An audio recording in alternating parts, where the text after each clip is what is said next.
aller plus loin. Ah, pourquoi?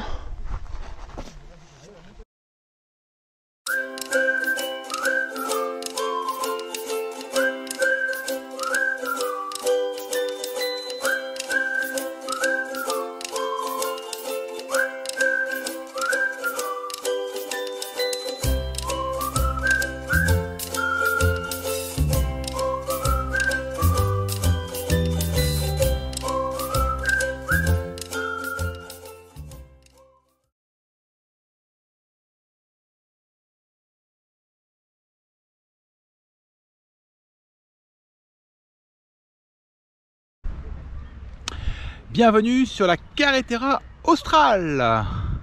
Alors on va pas se mentir, on a longtemps hésité à prendre cette route qui est certes mythique mais qui aussi est réputée pour être une destructrice de véhicules. Et puis finalement l'envie a dépassé la raison et on s'y est lancé. Créée par Pinochet, la Carretera Austral avait pour but de relier le Chili à son extrémité sud qui jusque-là n'était accessible que par bateau. Sur les 1000 km qui la composent, aujourd'hui encore, à peine la moitié est asphaltée. Il en résulte une route difficile, parfois très difficile, mais tellement belle, à travers la Patagonie chilienne. La Carretera Austral en camping-car, ça donne ça.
Tout au long de la Carretera, on trouve aussi quelques-uns des plus beaux parcs de la Patagonie qu'on est bien sûr allé visiter. Nous voici donc à Puyuhuapi. Puyuhuapi, c'est un petit village de 550 habitants qui a été fondé par les Allemands en 1935. C'est situé au bord du fjord Puyuhuapi qui donne sur l'océan Pacifique un petit peu plus loin. Et donc les gens ici vivent paisiblement de la pêche à l'ancienne. Côté tourisme, Puyuhuapi, c'est surtout le point de départ pour le parc national Kelat, qui est un parc assez connu, notamment pour son glacier suspendu.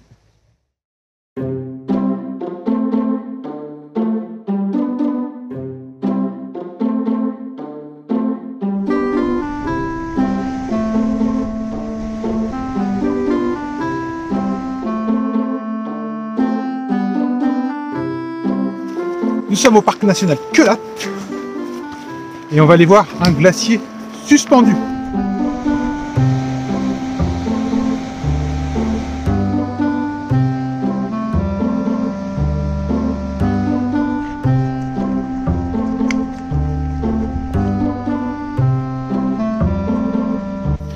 Alors ici on est dans un climat totalement différent encore. Un des problèmes ici, c'est qu'il pleut 340 jours par an. Donc ça laisse pas beaucoup de marge de manœuvre.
Nous quittons Puyuhuapi, direction Chaiten et son volcan, à la découverte du Parque Pumalin.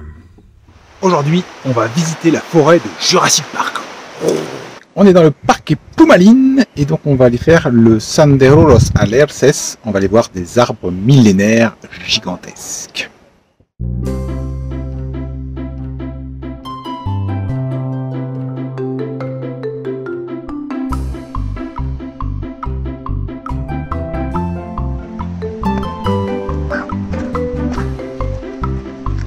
Donc on évolue toujours au cœur de cette forêt luxuriante et humide, avec des fougères, des bambous.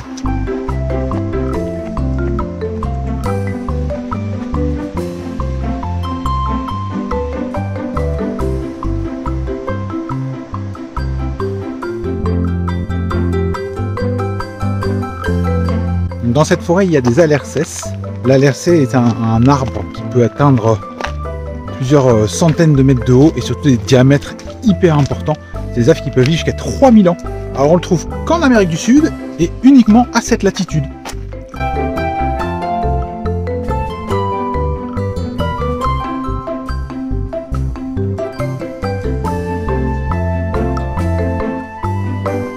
Leur tronc hyper rectiligne, en fait, c'était utilisé également pour faire des bateaux.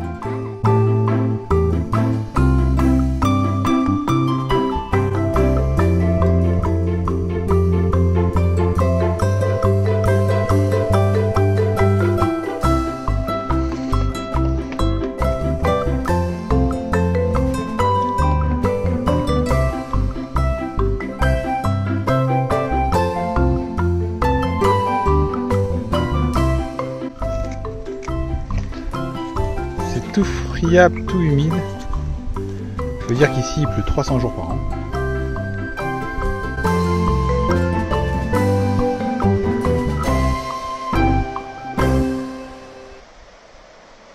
On passe désormais à la rando des cascades cachées. Donc on est au milieu de la jungle. C'est un petit air d'Indiana Jones cette fois.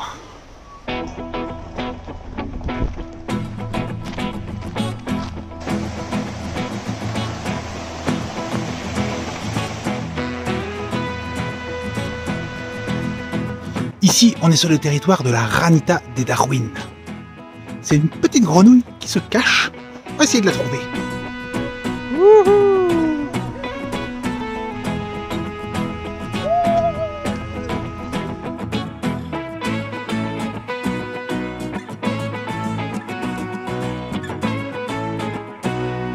On cherche les grenouilles, on les entend, mais on ne les voit pas.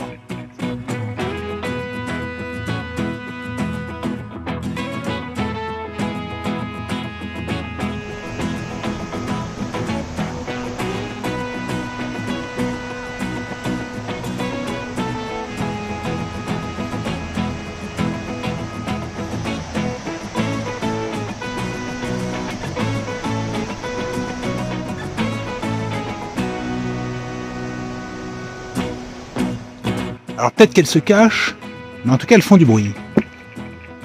Où es-tu, petite grenouille?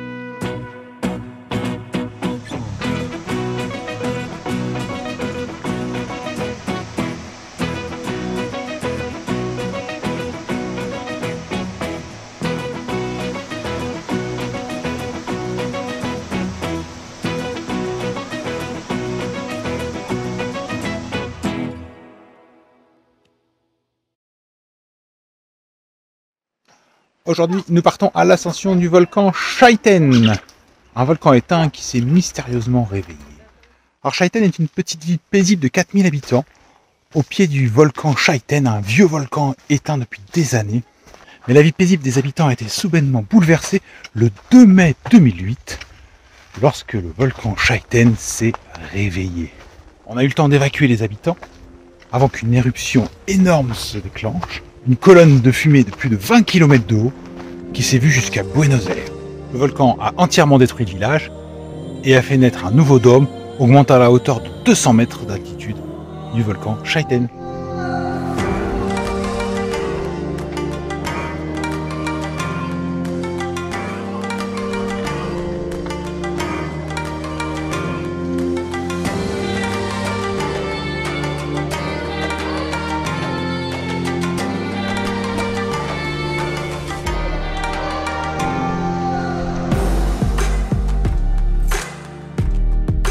Ici on voit la forêt avec les arbres qui ont été détruits pendant l'éruption. Ils n'ont pas été détruits par la fumée, mais ils ont été détruits par la chaleur de l'éruption.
Il y a 15 ans, ces deux dômes n'existaient pas.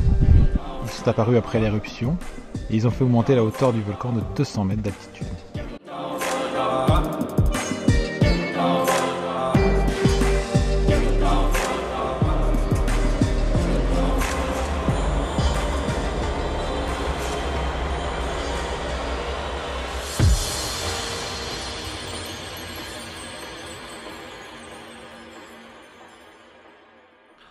Enfin, la Carretera, c'est aussi des spots et des bivouacs de rêve, des endroits qu'on n'aurait même pas imaginés dans nos meilleurs rêves.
Oh